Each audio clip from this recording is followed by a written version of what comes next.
Thank you for everyone who's joining. It looks like there's a lot of people interested in this topic, and from what I'm hearing with meetings from various organizations, it is very timely. A lot of people are focusing on creating some more clarity within their organizations. And, today's topic might seem like it's directed only for leadership who can implement some of these things, but I was thinking about it today, and I think we can all play a part in some clearer communication and boundary setting to enable us to all, have more clarity around what we do within organizations.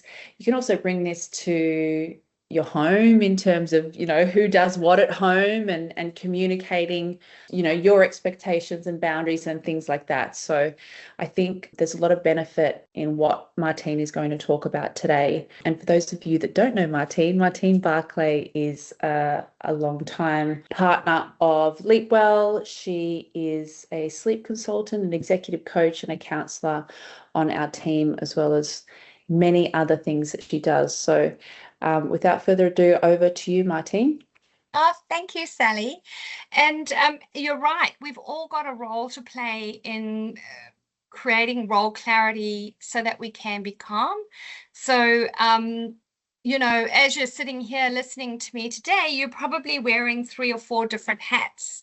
And so I encourage you to be aware of that as we move through, because some of this will be relevant at different parts. And also there's time for Q&A if you want to stay behind and ask some questions as well, because we're going to do a quick whip through.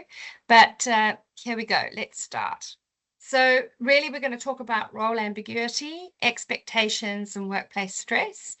We're going to talk about how communication breakdown happens and what you can do about that, how you can clarify priorities, responsibilities. I'm going to share a communication tool that I really like, that I think works in so many different contexts, that I think it'll be good for you to hold on to and use as you need to. And then there's going to be a couple of ideas that I'm going to give for leaders and team leaders around how they can help with demystifying and clarifying roles and providing more calmness, because we know that when people are calmer, they perform better, right? Because they've got less interference for doing what they need to do.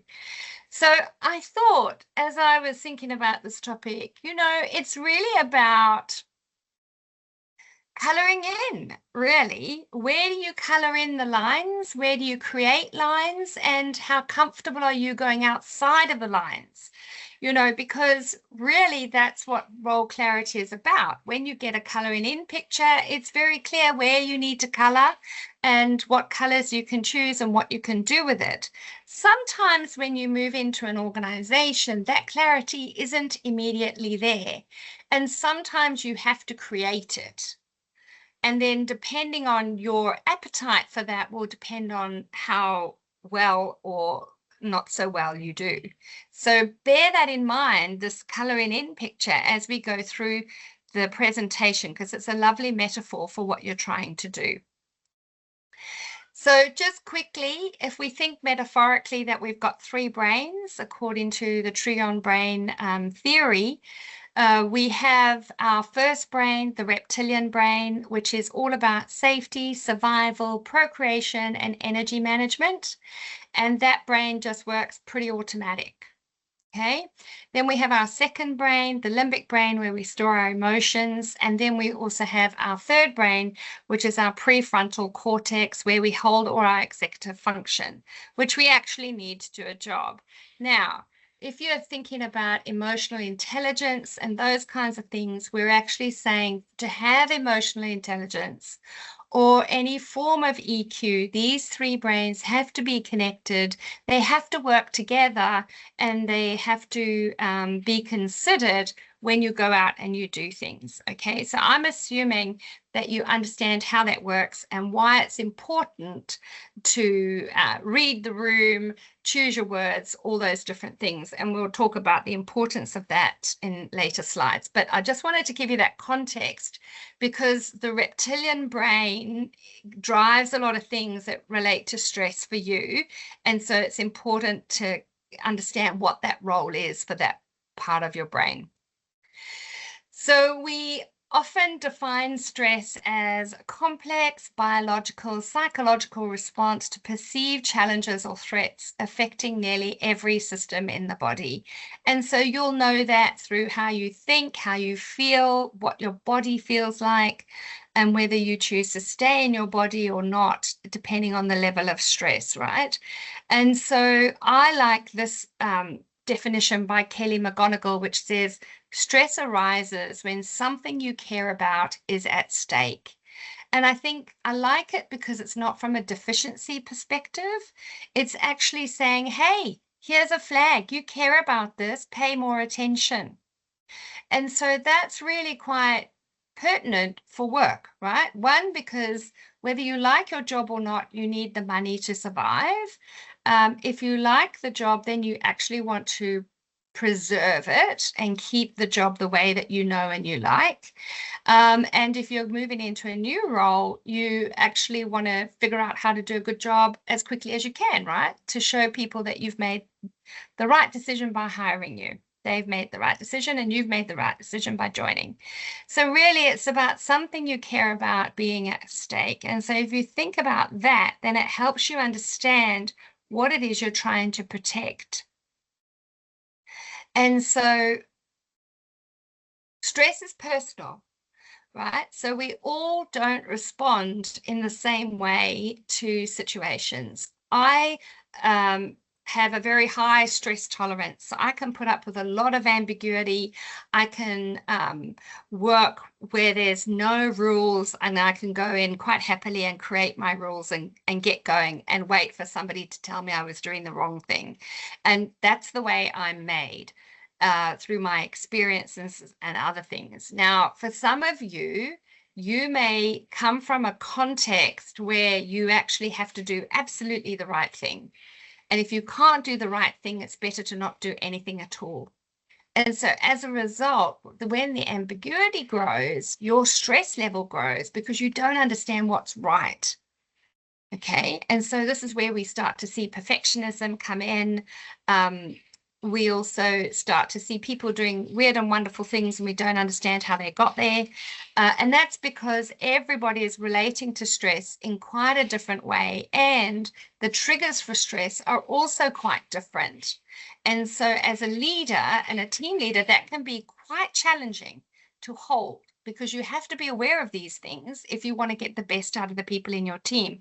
And similarly, as a team contributor, you need to understand these things for yourself, because then you can navigate well and not let stress get the better of you.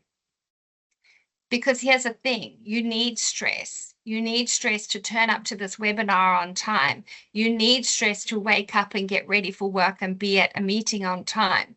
You need stress to prepare for things. You know, so you can't actually eradicate it.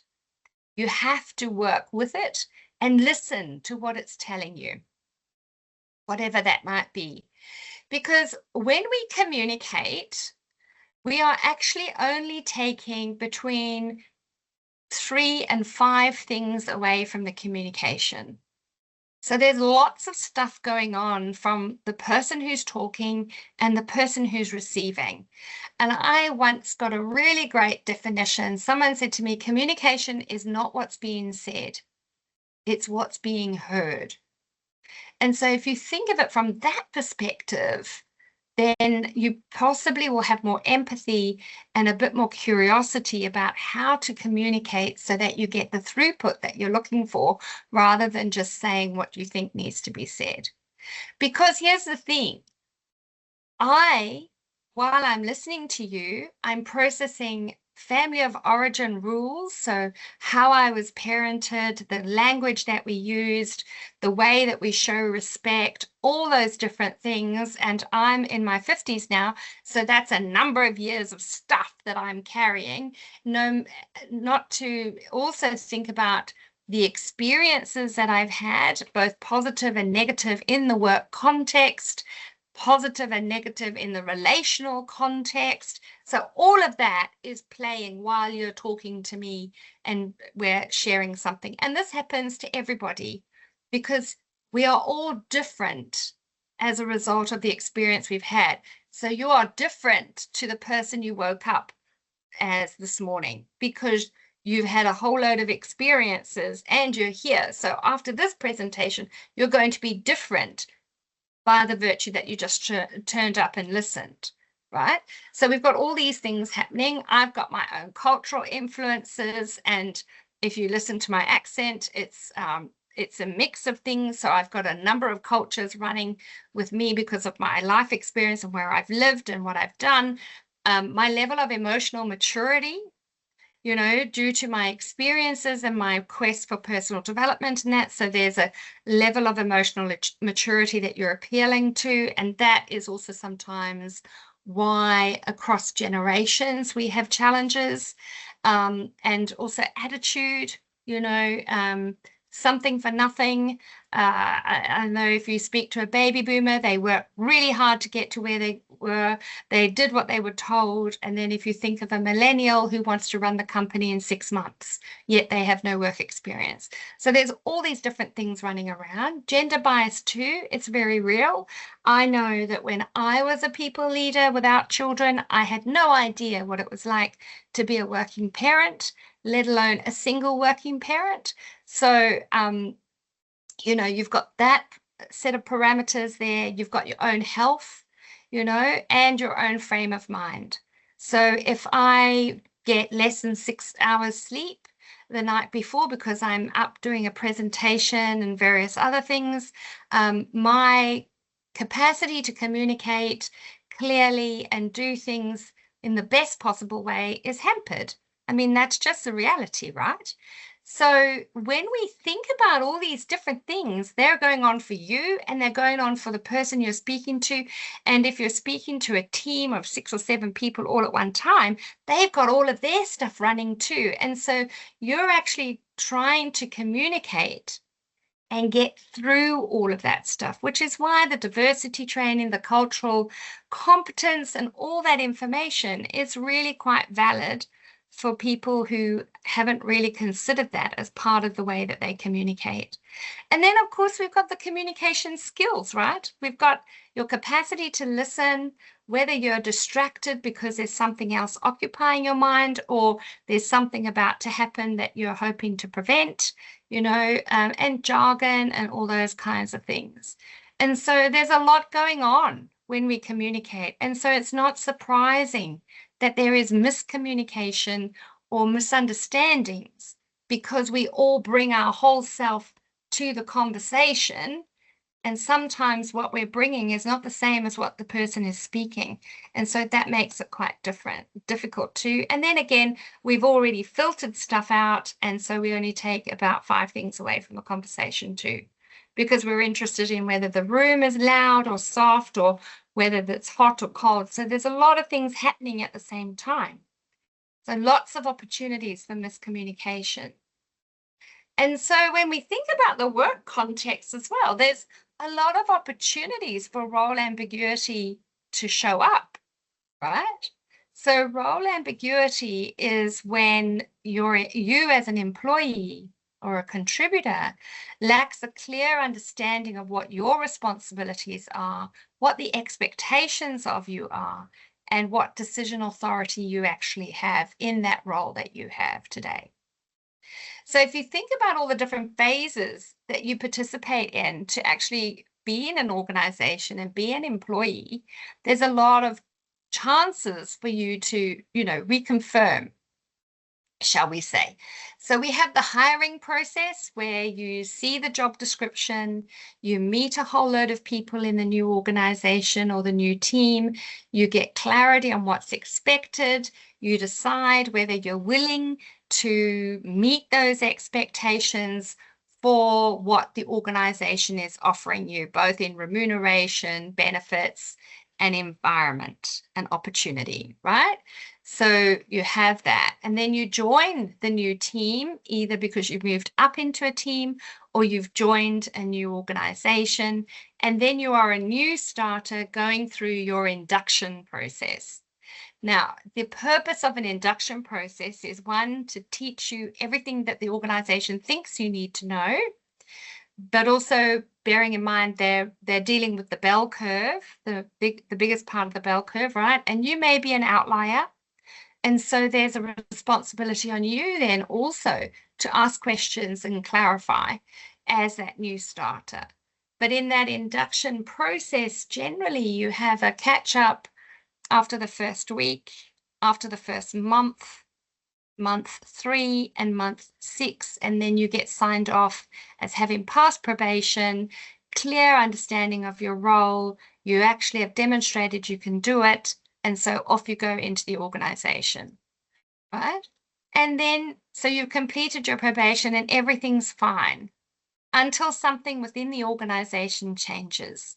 So either, if you're in an ASX company, the share price dips and then everybody's worried about budgets and P&L, and then there's a whole range of things that might happen that says we can't spend any money, we've got to make more money, yada, yada, yada.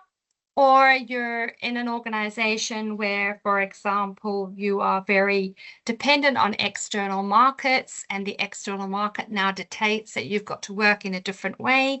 And that could be a governance thing, like, for example, if you're in aged care, when the Aged Care Act came out, that told people how they had to do their jobs. So there's some changes in the organizational priorities, the way the organization works. Or you get a new manager. And I have to say, getting a new manager is probably the most frightening experience for most people at work. So, and that's twofold, right? Because the manager's coming in with no real knowledge of the team either, apart from what they've been told. And then the staff don't know who the manager is and what the agenda of that manager is going to be. So there's a lot of unknowns, there's a lot of ambiguity.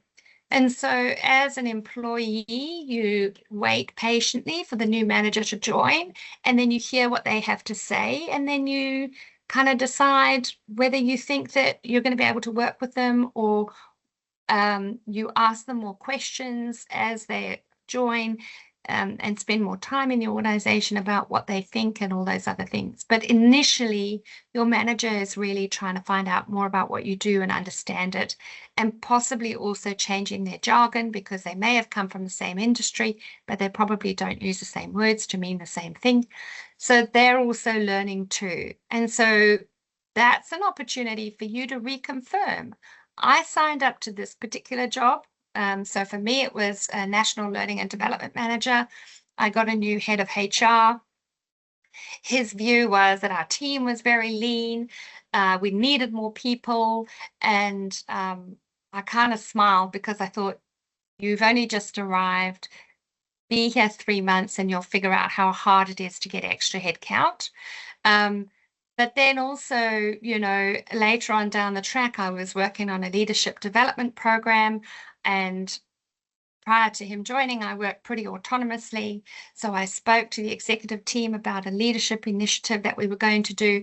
And he got really cranky with me because he said, you needed to tell me about that first. And I said, well, you didn't ask me about it. You know what my job is. And so he said, well, in future, I'd like you to, run these things by me. You can't go directly to the executive team anymore. So, sometimes it's better to ask for forgiveness and for permission, but it happens when you have new managers, everybody's trying to find their feet. And so you do need to be respectful around that. And then, of course, even though you might be in the job for quite some time, there could be inconsistency around how policies are implemented. You might get a sense that there's potentially favoritism, or it's actually quite harsh. And your direct manager may be a poor communicator, but the organization might also be quite poor at communicating. So I know that for one of the organizations I work with, they are almost completely dependent on government funding, and they always cry poor. But sometimes when things are quite expensive, they actually splash out and they do it. And so I, as a new person, said, this doesn't fit for me. You keep telling me you've got no money for this and this, yet you've got money for that. So help me understand. And then, micromanagement. Often people take micromanagement as a sign that the boss doesn't believe you can actually do your job.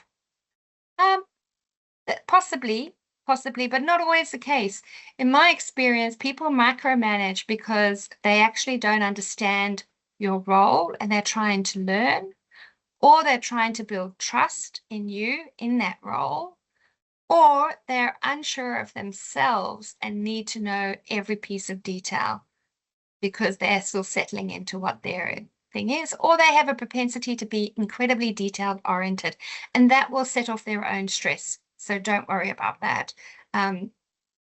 Leave them to do their thing. So you can get role ambiguity at any point, including moving internally or moving to new organizations.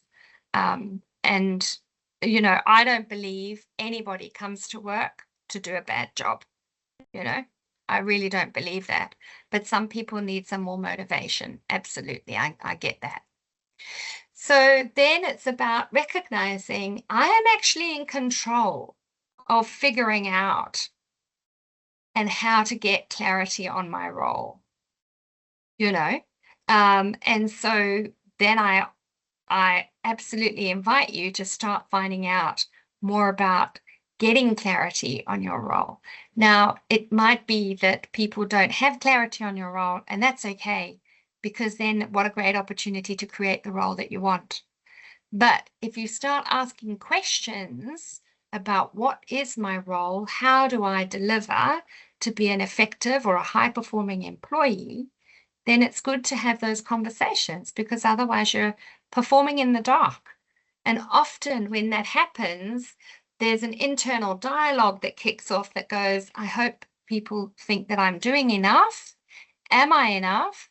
Is someone going to tap me on the shoulder at some point and say, actually, you're not doing the right job? And I don't want that for you, and I'm sure you don't want it for you either.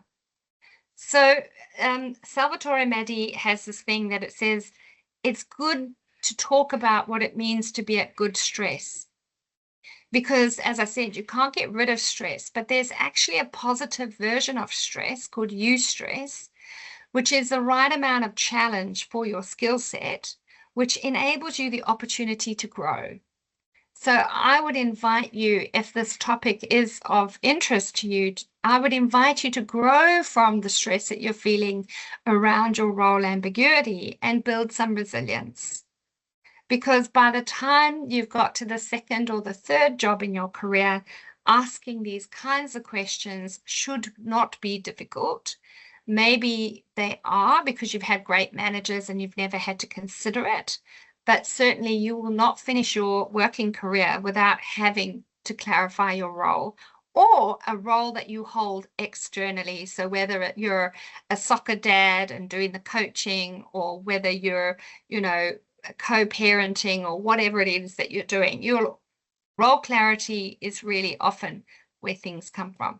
So when we talk about miscommunication and how do you minimize the communication, I always say ask questions and check for clarity. Because what you assume the person is saying to you and what you've understood may not actually be what they think that they've said. So it's really important to clarify if there is an opportunity for you to feel a little bit like, I don't really know what they're expecting me to do, but maybe I'll start and it'll become obvious. No, don't start like that, because you don't set yourself up to do well. If it's something that's you're not clear on, then ask the question, So for example, I have a client at the moment who has been, this is a personal situation, but I think it explains the situation quite well. He is part of a family. The grandmother passed away. The grandmother had 2 children. One is his mum, one is his uncle, and she has left the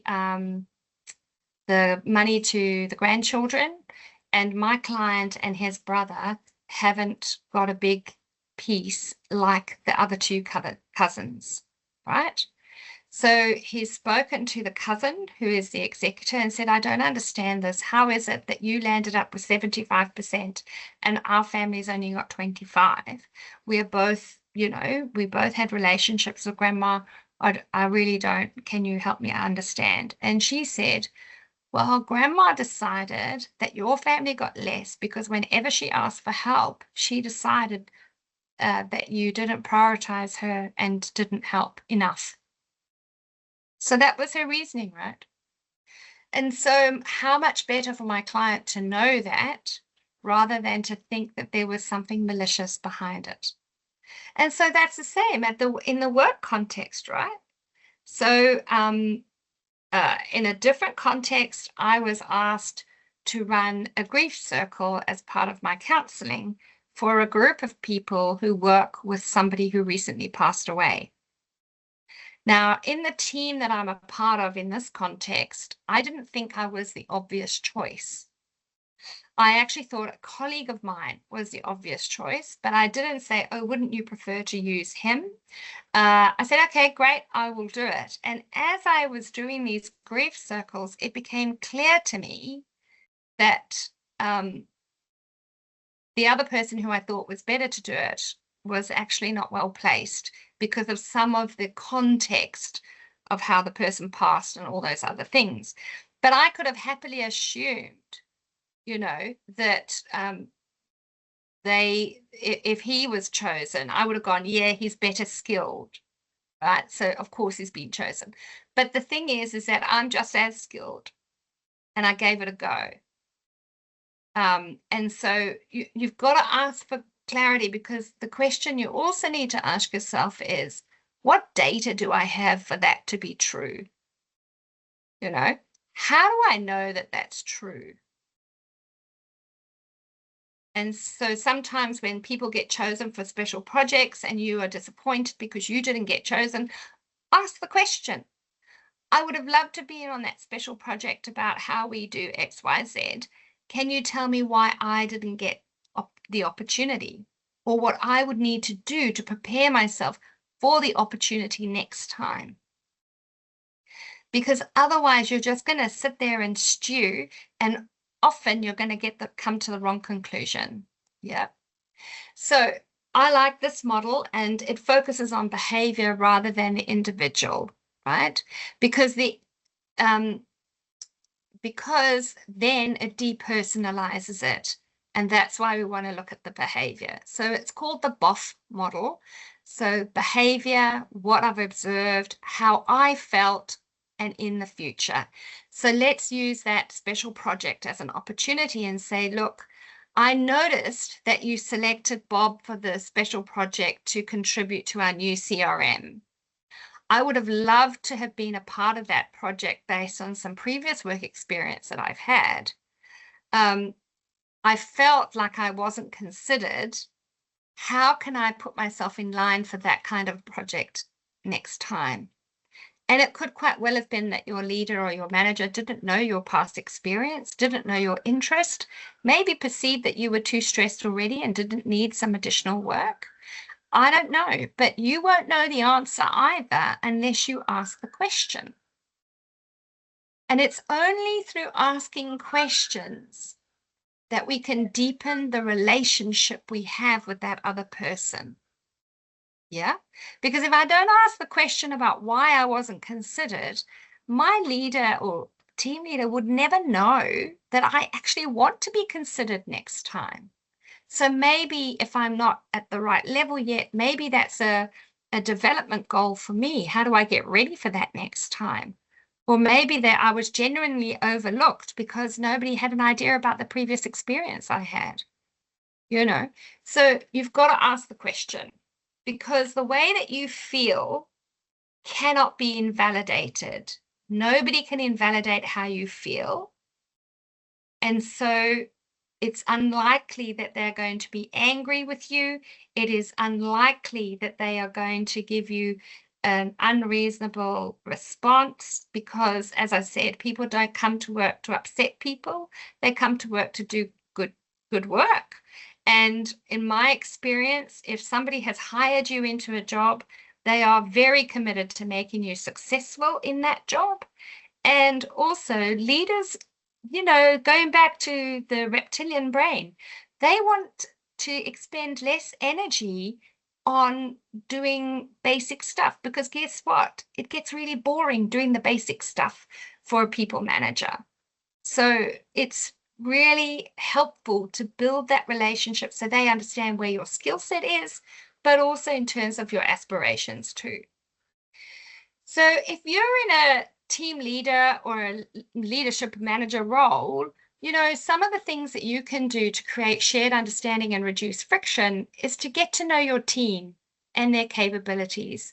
Get to know what is difficult for them, what's easy for them, what their out of work situation looks like, because possibly they will never be able to put up their hand to work late 5 nights a week on a special project if that's what it requires. Or if you're in an international team, they will never want to get on a Zoom call at 7 o'clock at night because they've got a young family and the husband works shifts or the other partner works shifts. So, get to know your team and their capabilities, and make it okay to ask questions and clarify. So when you get asked a question, don't roll your eyes, don't smile ridiculously as if you're embarrassed that they've asked the question. Just respond respectfully and respond in a way that it's helpful, and be curious. So for example, that special project, I would have, if it was my staff member, I would have said, oh, you wanted to do that project. What about that project interested you? Maybe there's something else that's coming up in 3 months that you can go on, so it's about building the relationship and making it okay to ask questions, to clarify and be respectful to one another. So that's what I had to share with you today. So if there's any questions, I'm very happy to answer them, or if you want to put them in the chat. Let's see how, maybe I'll stop sharing and come back to speaking, and you can let me know if you want to ask a question or put it in the chat. Thanks, Martine. I can't see any questions just yet. From all the information you just shared, then I think there's a lot of introspection that needs to happen for people to be able to communicate in an effective way for everybody to work cohesively. Yes. I think it's really important. You often you often put it on the the leadership team to clarify what you're doing. And there's a lot of things that we can be doing to take action for ourselves to go and get the clarity that you need. And I think the sooner that you get it, the better your days will be at work. Absolutely. No, you're so right, Sally. We all have a responsibility for it, because it's kind of like when you meet new people, it's only the first 2 or 3 times you can actually ask them their name again. And then after that, it just gets really embarrassing. And it's like when you move into a new role or the expectations change and you don't say anything, so everybody just assumes you know. And then you get past that point and you go, ooh, I don't know that from my professional perspective, for my professional reputation, that I should actually be asking a clarifying question right now, because I've possibly left it too long. There's a lot of with too much assuming within teams, it just becomes so muddy, and everybody's thinking that person's thinking that, and that person said that. So it's probably a really good place to start if you're thinking about doing some development on your team. Absolutely. This year at all, it's a good place to start, and just getting clarity about anything, who we are, what are we doing, where are we heading. Yep, that's it. And how each of your roles contribute to that. Yes. And then you kind of can, because we're all smart people, we know our jobs most of the time, we can figure out then what we actually have to do to contribute to that greater goal. And that provides meaning too, which is important. Great. No questions from here. A lot of people saying thank you. That was really insightful. Lots of thanks a lot. I think it was really insightful as well. If you are a people leader, or you would like some sessions on some role clarity, or any other sessions you'd like to do to develop your leadership team, or your team leaders or your employees, just reach out. Martine is one of our trainers and executive coaches. So whether it's Martine or somebody else on the team, we can definitely help out with that. So thanks again, Martine. That was fantastic. That's great. You're welcome. No worries. Thanks. We'll see you next time. Yes, have a good afternoon, everyone. Bye.